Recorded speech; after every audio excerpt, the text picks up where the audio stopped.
আউযু বিল্লাহি মিনাশ শাইতানির রাজিম। বিসমিল্লাহির রাহমানির রহিম।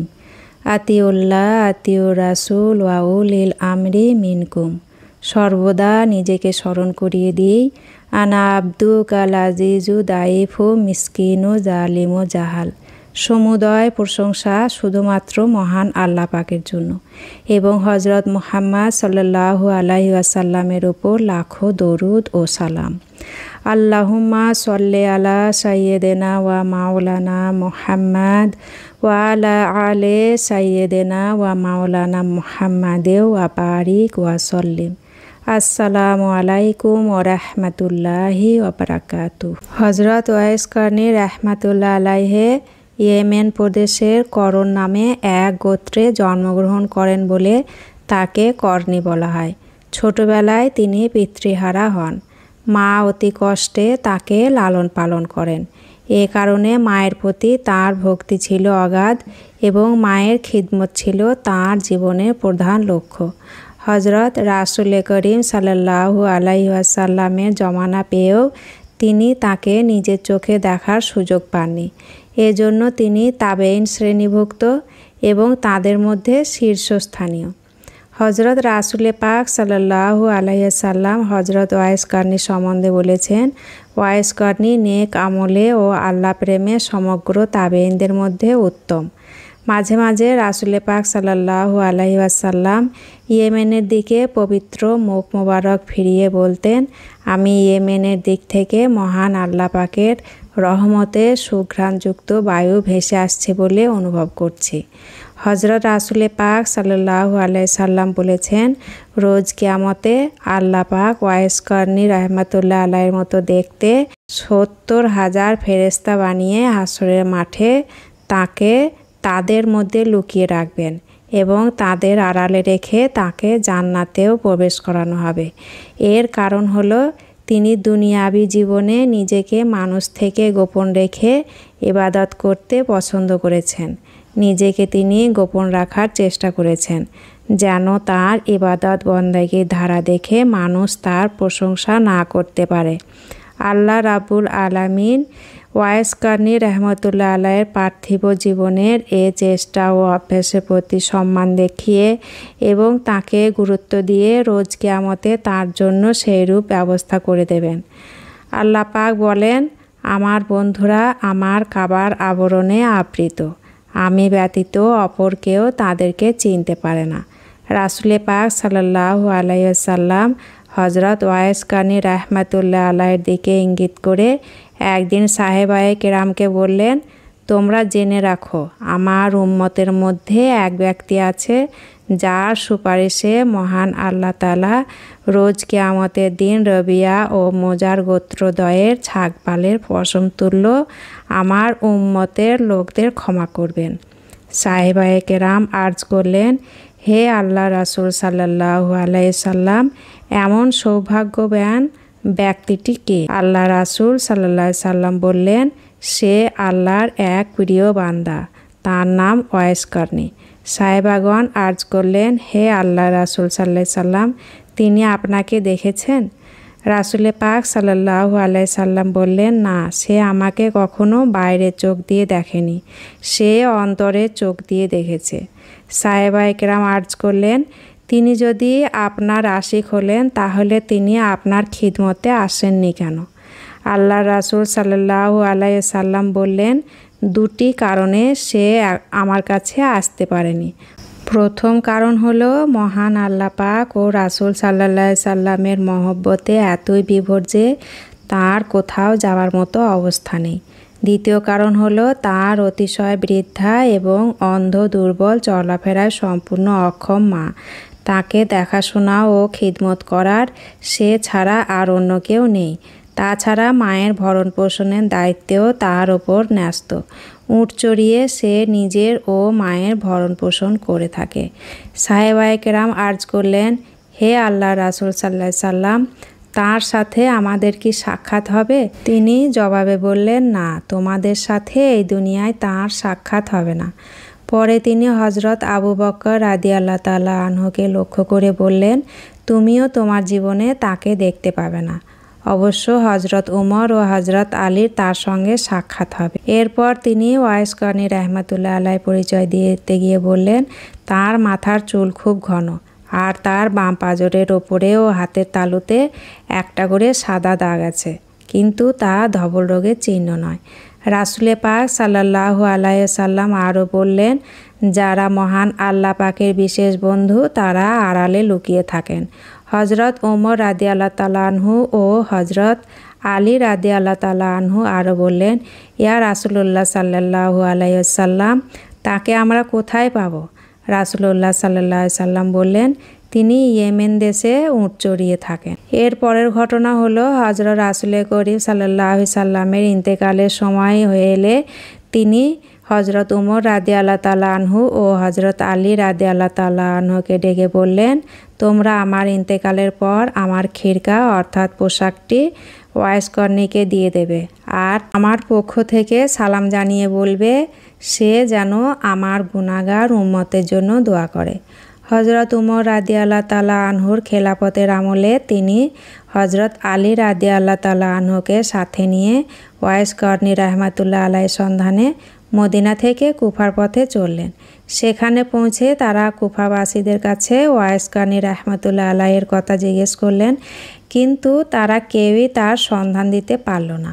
অবশেষে এক ব্যক্তি বলল, একটি লোককে তো দেখি সে পাগলের মতো প্রায়, নির্জন এলাকায় তার বসতি, জঙ্গলে উট চড়িয়ে বেড়ায়, দিনের শেষে একবার শুকনো রুটি খায়। তার স্বভাব হলো লোকে যখন হাসে সে তখন কাঁদে, আবার লোকে যখন কাঁদে সে তখন হাসে। লোকটির কাছে এরূপ খবর পেয়ে হজরত উমর রাদিয়াল্লাহু তাআলা আনহু ও হজরত আলী রাদিয়াল্লাহু তাআলা আনহু করণ এলাকায় গিয়ে যখন তার কাছে হাজির হলেন তখন তিনি নামাজ পড়ছিলেন। তিনি যখন নামাজ শেষ করে উঠলেন সাহাবীদ্বয় তাকে সালাম করে তার নাম জিজ্ঞেস করলেন। তিনি বললেন, অধমের নাম আব্দুল্লাহ। উমর রাদিয়াল্লাহু তাআলা আনহু বললেন, আপনার আসল নামটি বলুন। তিনি বললেন, ওয়াইস। হজরত উমর রাদিয়াল্লাহু তাআলা আনহু বললেন, অনুগ্রহ করে আপনার হাতখানা দেখাবেন কি? তিনি হাত বাড়ালে তাতে অবিকল হজরত রাসূলে করিম সাল্লাল্লাহু আলাইহি সাল্লামের বর্ণিত নিশানা দেখে হজরত উমর রাদিয়াল্লাহু তাআলা আনহু তার হাতখানা চুম্বন করলেন। তারপর রাসূলে পাক সাল্লাল্লাহু আলাইহি সাল্লামের ওসিয়তের কথা উল্লেখ করে তাকে রাসূলে পাক সাল্লাল্লাহু আলাইহি সাল্লামের পবিত্র খিরকা প্রদান করলেন। রাসূলে করিম সাল্লাল্লাহু আলাইহি ওয়াসাল্লামের নির্দেশ অনুযায়ী তার উম্মতের জন্য দোয়া করার কথাও বললেন। এসব কথা শুনে হজরত ওয়াইস করনী রহমতুল্লাহ আলাই বললেন, আপনারা খুব ভালোভাবে খোঁজ খবর নিয়ে দেখুন, সম্ভবত এ অন্য লোক হবেন। হজরত উমর রাদিয়াল্লাহু তাআলা আনহু বললেন, আমরা খুব ভালোভাবেই দেখে শুনে নিয়েছি। খোদ রাসূলে করিম সাল্লাল্লাহু আলাইহি সাল্লাম যে সকল নিশানার কথা বলে গিয়েছেন আপনার মাঝে তা সবই দেখা যাচ্ছে। আমরা সম্পূর্ণ নিশ্চিত যে আপনি রাসূলে পাক সাল্লাল্লাহু আলাইহি সাল্লামের সেই প্রিয় ওয়াইস করনী। হজরত ওয়াইস করনী রহমতুল্লাহ আলাইহি ওনাদের পরিচয় জিজ্ঞেস করলেন। হজরত উমর রাদিয়াল্লাহু তাআলা আনহু বললেন, আমার নাম হলো উমর ইবনে খাত্তাব আর আমার সাথী হলেন রাসূলে পাক সাল্লাল্লাহু আলাইহি সাল্লামের জামাতা হজরত আলী রাদিয়াল্লাহু তাআলা আনহু। তাদের পরিচয় লাভ করে ওয়াইস করনী রহমতুল্লাহ আলাইহি তাঁদের সালাম জানিয়ে উভয়ের হাত চুম্বন করে বললেন, আপনাদের মতো মহান ব্যক্তি এ হতভাগা গুনাহগারের কাছে এসেছেন, এ যে আমার পরম সৌভাগ্য। কিন্তু আপনারা যে আমাকে বেয়াদব বানিয়ে দিয়েছেন। এরপর তিনি আরও বললেন, রাসূলে পাক সাল্লাল্লাহু আলাইহি সাল্লামের গুনাহগার উম্মতের মুক্তির ও দোয়ার জন্য তো আপনারাই অধিক যোগ্য।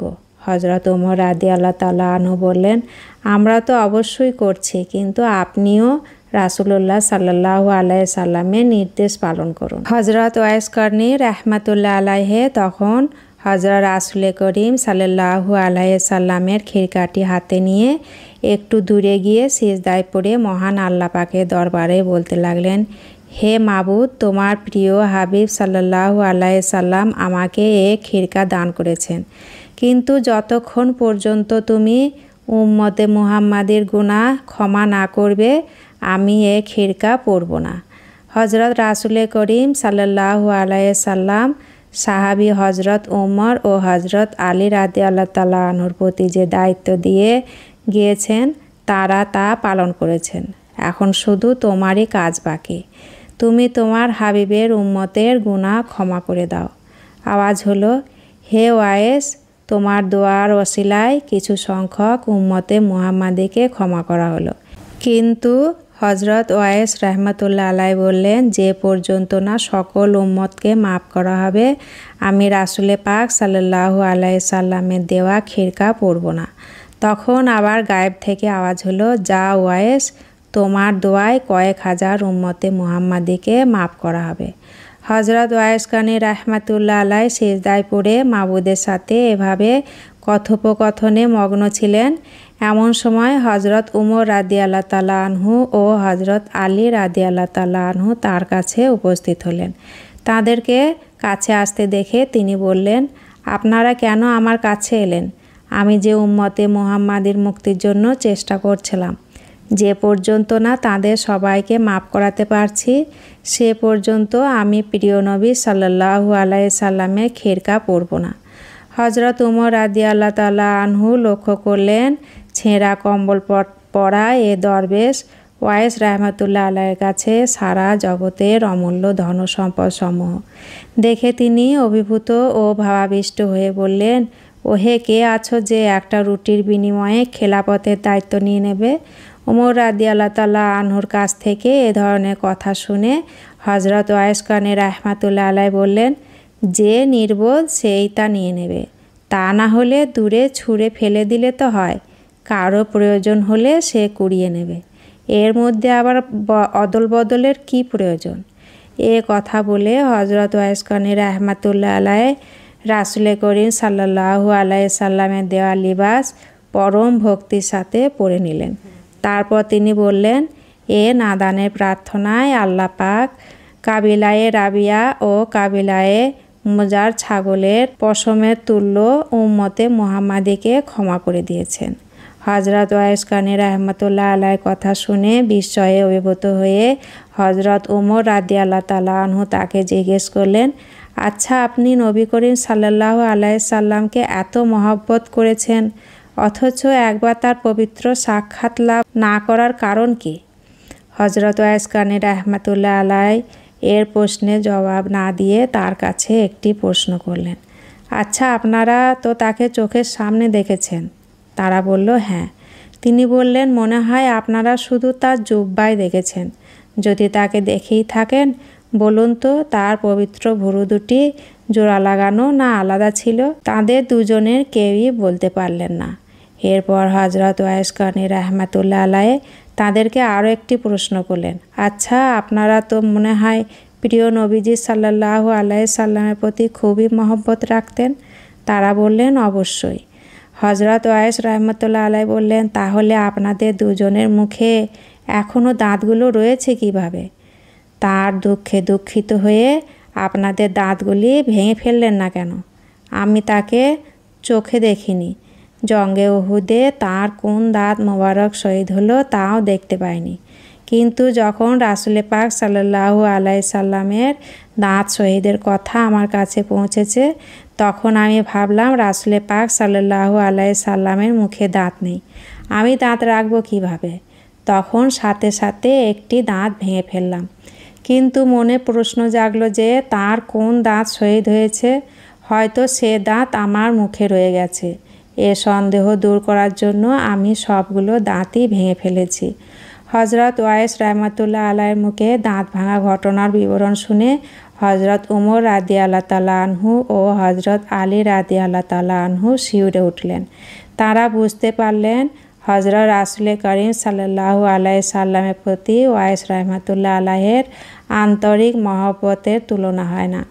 তারা দুজনে যখন পরস্পরে বলাবলি করছিলেন যে আমরাও রাসুল পাক সাল্লাল্লাহু আলাইহি সাল্লামকে ভালোবাসি, কিন্তু যে নিজে কোনো দিন নিজ চোখে তাকে দেখেনি, শুধু দূর থেকে তার কথা শুনেছেন, তবু তারই প্রিয় রাসুল সাল্লাল্লাহু আলাইহি সাল্লামের প্রতি তার মনে যে ভালোবাসার সৃষ্টি হয়েছেন কোথাও এর তুলনা নেই।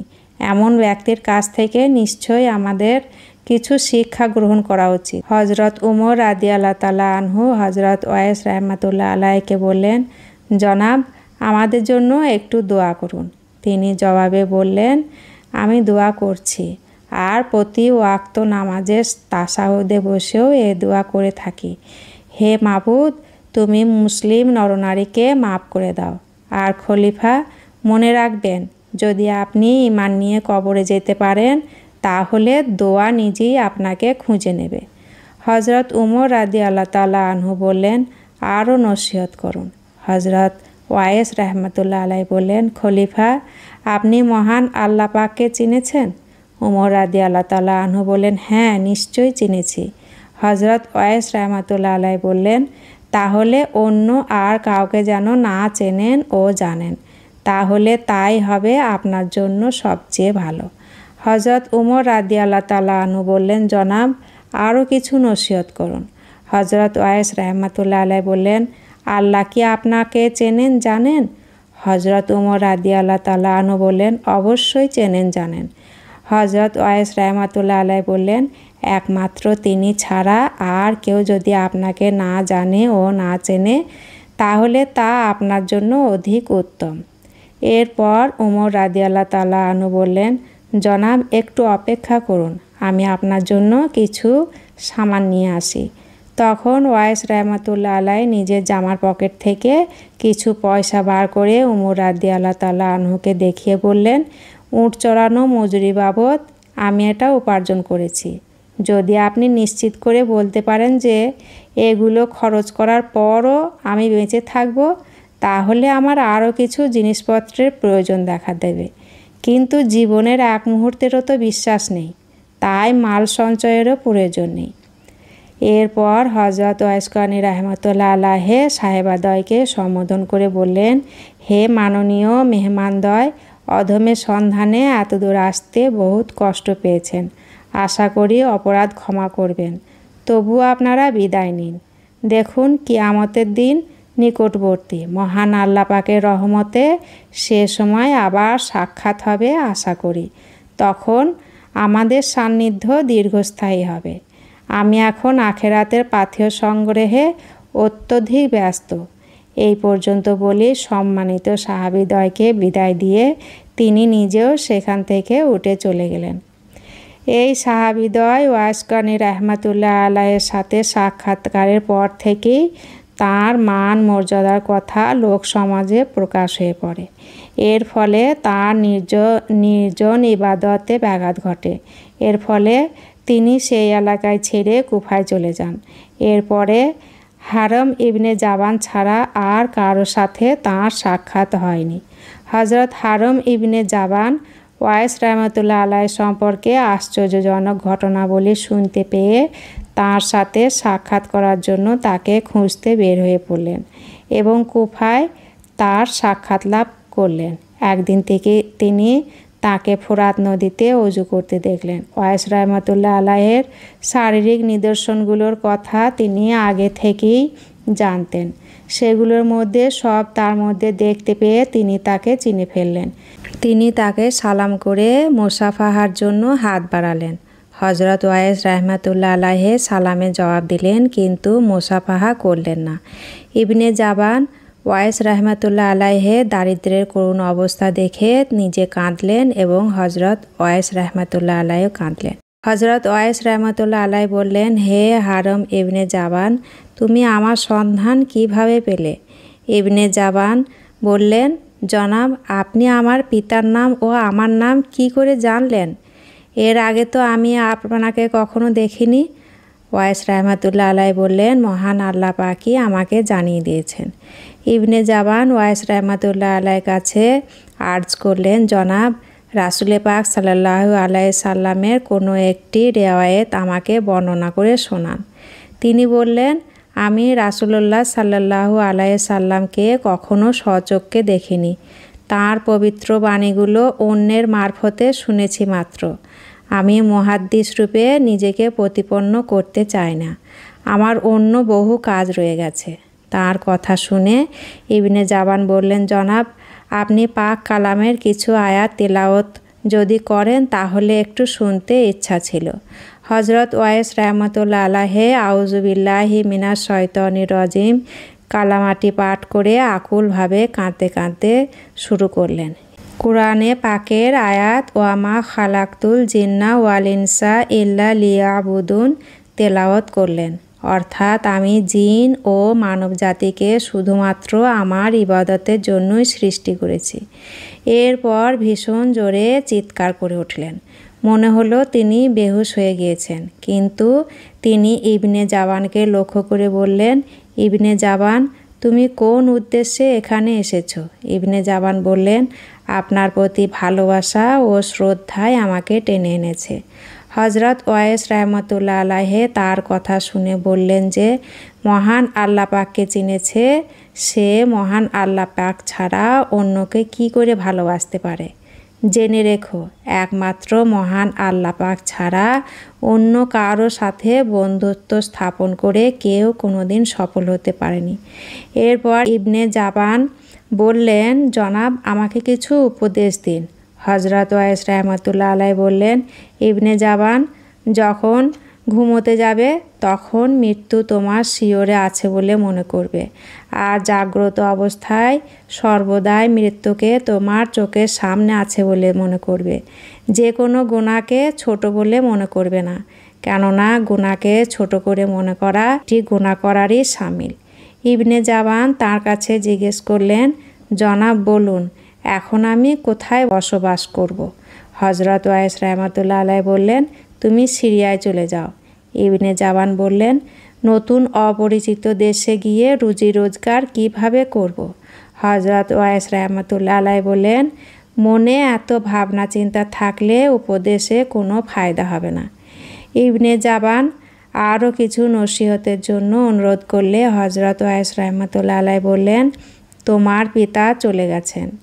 হজরত আদম আলাইহিসসালাম থেকে নূহ আলাইহিসসালাম থেকে মুসা আলাইহিসসালাম, ঈসা আলাইহিসসালাম, এমনকি আখেরি নবী মোহাম্মদ মুস্তাফা সাল্লাল্লাহু আলাইহি ওয়াসাল্লামও দুনিয়া ত্যাগ করেছেন। ভাই ওমর রাদিয়াল্লাহু তাআলা আনহু ও এই একই পথের পথিক হয়েছেন। এই পর্যন্ত বলে তিনি হায় ওমর বলে কাঁদতে শুরু করলেন। ইবনে জাবান বললেন, মহান আল্লাহ পাক আপনার মঙ্গল করুন, কিন্তু জনাব, হজরত উমর রাদিয়াল্লাহু তাআলা আনহু তো ইন্তেকাল করেননি। হজরত ওয়াইস রহমতুল্লাহ আলাইহি বললেন, মহান আল্লাহ পাক আমাকে তার ইন্তেকালের খবর দিয়েছেন। তারপর তিনি বললেন, তুমি আমি সবাইকেই এই পথের পথিক হতে হবে। হজরত ওয়াইস রহমতুল্লাহ আলাইহি নামাজ আদায় করে দোয়া করলেন। এরপর আবার বললেন, জাবান, পবিত্র কোরআন ও ওলিদের বাণী অনুসরণ করে চলো, আর মৃত্যুর কথা এক মুহূর্তের জন্য ভুলে থেকো না। জাবান, তোমার সাথে আমার আর সাক্ষাৎ হবে না। তুমি আমার জন্য দোয়া করো, আমিও তোমার জন্য দোয়া করছি। তুমি খাঁটি মুসলমানের জীবনযাপন করো। এরপর তিনি ইবনে জাবানকে লক্ষ্য করে বললেন, তুমি এ পথ দিয়ে চলে যাও, আর আমি অন্য পথ দিয়ে চলে যাচ্ছি। ইবনে জাবান তাকে কিছু দূর এগিয়ে দিতে চাইলে হজরত ওয়াইস রহমতুল্লাহ আলাইহি তাতে রাজি হলেন না। বিদায়কালে হজরত ওয়াইস রহমতুল্লাহ আলাইহি কান্না করলেন এবং ইবনে জাবানও কাঁদলেন। ইবনে জাবান বলেন, হজরত ওয়াইস রহমতুল্লাহ আলাইহির সাথে আমার একবারই মাত্র দেখা হয়েছিল এবং এটাই আমার প্রথম ও শেষ দেখা। অনেক সময় হজরত ওয়াইস রহমতুল্লাহ আলাইহি ফজরের নামাজ আদায় করে তসবিহ পড়তে পড়তে জোহরের ওয়াক্তে পৌঁছে যেতেন। জোহরের নামাজ পড়ে তাসবিহ পড়ে আসরের ওয়াক্ত হয়ে যেত। আসর আদায় করে মাগরিব পর্যন্ত তাসবিহ পাঠ করতেন। আবার মাগরিব আদায় করে ঈশা পর্যন্ত তাসবিহ পাঠ করে ঈশার নামাজ আদায় করে ধ্যানে বসতেন। তাতে ফজর হয়ে যেত। ফজর থেকে আগের মতো সেই একই অবস্থা চলতে থাকে। এরকম করে তার কয়েকদিন চলে যেত। এর মধ্যে তার পানাহার করা হতো না, বিশ্রাম নিদ্রারও প্রয়োজন দেখা দিত না, পায়খানা প্রস্রাবেরও প্রয়োজন হতো না, তাই তার অজু গোসলেরও দরকার হতো না। শোনা যায় তিনি একাদিক্রমে বহু রাত বিছানা ছেড়ে দিয়ে বলতেন, এই রাতটি আমার কিয়ামের জন্য, এই রাতটি রুকুর জন্য, এই রাতটি সিজদার জন্য। এইভাবে প্রতিটি রাত তার ইবাদতে অতিবাহিত হতো। লোকজন জিজ্ঞেস করতেন, হজরত ওয়াইস রহমতুল্লাহ আলাইহি আপনি কেমন আছেন? তিনি বলতেন, কি বলবো, সিজদায় গিয়ে সিজদার তাসবিহ পড়তে না পড়তেই রাত শেষ হয়ে যায়। মন চায় একটু ফেরেশতাদের মতো ইবাদত করে, কিন্তু তা আর হয়ে ওঠে না। আর একবার তিনি কেমন আছেন এই প্রশ্নের উত্তরে বললেন, কেমন আছি কি করে বলবো? যে সকালে উঠে সন্ধ্যার আগে তার মৃত্যুর ডাক আসবে কিনা এ কথা বলতে পারে না, সে আবার কেমন থাকবে? প্রশ্নকারী বললেন, তবু আপনার অবস্থা কি একটু বলুন। তিনি বললেন, এক নিঃসম্বল ও পাথেয় শূন্য পথিক, তার পথ যে খুবই দীর্ঘ। একদিন এক ব্যক্তি তাকে জিজ্ঞেস করলে যে হুজুরে কলবি বা আন্তরিক একাগ্রতার নামাজ কিভাবে পড়া যায়। তিনি বললেন, যে নামাজে নামাজিকে তীর মারা হলেও সে টের পায় না, সেটাই হলো হুজুরে কলবির নামাজ। একবার লোকজন হজরত ওয়াইস রাহমাতুল্লাহ আলাইহির কাছে একটি লোকের এক আশ্চর্য খবর নিয়ে এলো। লোকটি দীর্ঘ 30 বছর ধরে একটি কবরস্থানায় বসে কাঁধে কাফনের কাপড় ঝুলিয়ে শুধু কাঁদছে, আর অন্য কোনো কাজ করেন। এ খবর শুনে হজরত ওয়াইস কারনী রাহমাতুল্লাহ আলাইহি বললেন, তোমরা আমাকে তার কাছে নিয়ে চলো। সেখানে উপস্থিত হয়ে তিনি দেখলেন, সত্যি একটি লোক এতদিন ধরে কেঁদে কেঁদে একেবারে রোগা ও কঙ্কালের মতো হয়ে গেছে। তার খানা পিনা আরাম নিদ্রা কিছুই নেই। হজরত ওয়াইস কারনী রাহমাতুল্লাহ আলাইহি লোকটিকে বললেন, ওহে গাফেল, কবর ও কাফনের কাপড় যে তোমাকে মহান আল্লাহ পাকের কাছ থেকে বহু দূরে নিয়ে গিয়েছে। এ দুটো বস্তু তোমাকে খাঁটি পথ ভুলিয়ে দিয়ে বিপদগামী করেছে। জলদি তুমি মহান আল্লাহ পাকের পথ অবলম্বন করো। হজরত ওয়াইস কারনী রাহমাতুল্লাহ আলাইহি ধমকে লোকটির হুঁশ ফিরে এলো এবং তিনি তওবা করে নামাজ রোজা শুরু করলেন। কথিত আছে, একবার হজরত ওয়াইস কারনী রাহমাতুল্লাহ আলাইহি টানা 3 দিন পর্যন্ত না খেয়ে চতুর্থ দিনে ক্ষুধার তাড়নায় বেরিয়ে পড়লেন। দেখা যাক মহান আল্লাহ পাক খাবারের কোনো কিছুর ব্যবস্থা করে দেন কিনা। হঠাৎ পথে একটি দিনার তার চোখে পড়ল। তিনি ভাবলেন হয়তো এটা কারো হারানো দিনার, তাই তিনি তা গ্রহণ না করে সামনে এগিয়ে গেলেন। মনে মনে ভাবলেন, কিছু কচি ঘাস চিবিয়ে খিদে মেটাবো। ঠিক এমনি সময়ে তিনি একখানা রুটি দেখতে পেলেন। তখন তিনি ভাবলেন হয়তোবা রুটিখানা অন্য কোনো ব্যক্তির হবে। এ ভেবে তিনি তাতেও হাত দিলেন না। তখন একটি ছাগল তাকে বলল, এ রুটি আপনারই, দেখুন আপনি যার বান্দা আমিও তার এক দাস। ছাগলের ইঙ্গিত লাভ করে ও তার ওইরূপ কথা শুনে হজরত ওয়াইস কারনী রাহমাতুল্লাহ আলাইহি রুটিখানা তুলে নিলেন। অমনি চোখের নিমেষে ছাগলটি অদৃশ্য হয়ে গেল। হজরত ওয়াইস কারনী রাহমাতুল্লাহ আলাইহি দীর্ঘ জীবন লাভ করে অবশেষে পরলোক যাত্রা করেন। অনেকের মতে তিনি বার্ধক্যে সিফিনের যুদ্ধে হজরত আলী রাদিয়াল্লাহু তাআলা আনহুর পক্ষে যোগদান করে যুদ্ধে শহীদ হয়ে যান। এটাও শোনা যায় হজরত ওয়াইস কারনী রাহমাতুল্লাহ আলাইহি এক ব্যক্তিকে নসিহত করে বলেন, তুমি আসমান ও জমিনের সমান ইবাদত করো, কিন্তু আল্লাহ পাক ও রাসূল করিম সাল্লাল্লাহু আলাইহি সাল্লামের প্রতি তোমার সুদৃঢ় আস্থা না থাকলে সে ইবাদত কবুল হবে না, সে ইবাদত বেকার হয়ে যাবে। নসিহত বা উপদেশ। নসিহত নম্বর 1, যে মহান আল্লাহ পাককে চিনেছে তার কাছে কোনো কিছু গোপন থাকে না। নসিহত নম্বর 2, নির্জনতা অবলম্বনে শান্তি। নসিহত নম্বর 3, অন্য চিন্তা মনে স্থান না পেলেও তৌহিদের জ্ঞান লাভ হয়। নসিহত নম্বর 4, একা থাকা উচিত নয়, কেননা শয়তান 2 ব্যক্তিকে একসঙ্গে দেখলে সেখান থেকে পালিয়ে যায়। মনকে মহান আল্লাহ পাকের দরবারে হাজির রাখবে, তাহলে শয়তান সেখানে স্থান পাবে না। নসিহত নম্বর 5, উঁচু মর্যাদার তলাশ করেছিলাম, বিনয়ের দ্বারা তা লাভ করলাম। সর্দারি তলাশ করেছিলাম, সত্যের মাধ্যমে তা পেয়েছি। গৌরব তলাশ করেছিলাম, দারিদ্র্যের মধ্যে তা পেয়েছি। আভিজাত্য তলাশ করেছিলাম, পরহেজগারির মধ্যে তা লাভ করেছি। মহত্ব চেয়েছিলাম, অল্পে তুষ্ট থাকার মধ্যে তা পেয়েছি। অপরের ওপর নির্ভরশীল না হওয়ার কামনা করেছি, মহান আল্লাহ পাকের ওপর তাওয়াক্কুল করে তা লাভ করেছি। আসসালামু আলাইকুম ওয়া রাহমাতুল্লাহি ওয়া বারাকাতুহু।